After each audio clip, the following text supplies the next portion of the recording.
The other useful thing is, let's say I wanted to replace that word up with this relative number. I would have normally yanked relative number and put it right before the U and then manually deleted the word up. But there's a much more efficient way to do that.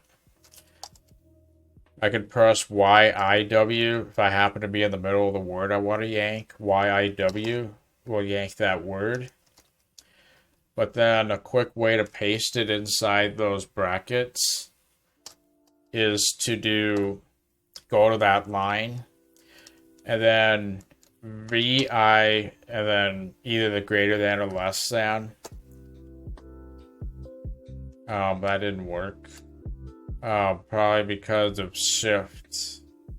That's a poorly chosen example. Let's just say that there were quotes. Let's say I wanted to replace that stuff with the word relative number. I do YW and then VI quote, which will highlight the word, and then I can just hit P to paste. So that's a very useful trick I just learned the other day. I want to quickly replace stuff. If you've watched some of my past videos, I did not do things in that way, and some of you may have been cringing at me about it. But if I want to replace word stuff with relative number, one of the fastest ways is like this.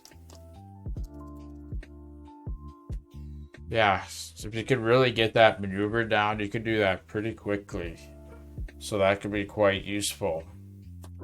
So I just wanted to show that trick as well because I learned it the other day, and there's hardly any resources that seem to go over that particular one. It took me forever to learn it because no resource just covers that.